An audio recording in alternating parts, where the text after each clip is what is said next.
السلام عليكم ورحمة الله وبركاته. معكم حمادة. النهاردة هنركب في تويوتا كرولا بازوكا جي بي ال وجي ام صيني مكتوب عليه 2012 اي 2000. ما شفتوش قبل كده بصراحة. طبعا اداؤه مش زي البيونير ولا السيمفوني. هو قال ان ده المفروض ده يشتغل على سماعات.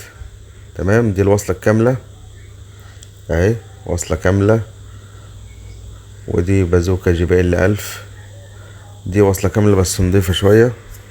بس يستحسن ان نجيب الكابل الادريان. هو بدأ يخف من السولي من دول وسلك عجاز 2 مللي 7 متر. تمام. احنا عشان بس كان الوقت متأخر فجبنا الوصلة دي. دي الوصلات اهي بتيجي كاملة اهي. دي ترامل عشان خاطر كهربة البطارية وتركب في الجيم برضو.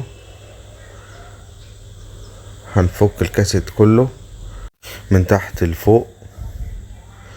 لازم يتفك من تحت لفوق الفريم.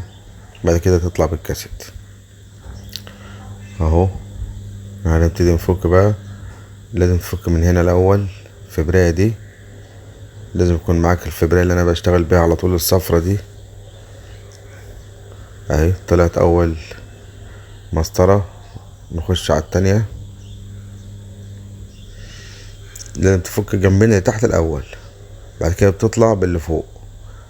تمام. هيقابلوك 4 مسامير في الجناب من لجوه هم شايفين مسامير، وفي نفس الوقت تتفك بالبيبة معاك.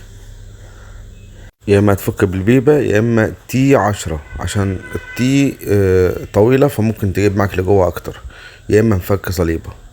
بس انا افضل التي 10 عشان خاطر طويلة وتتحكم فين في الفك، تتحكم اكتر. المهم احنا كده وصلنا الجي ام اهو.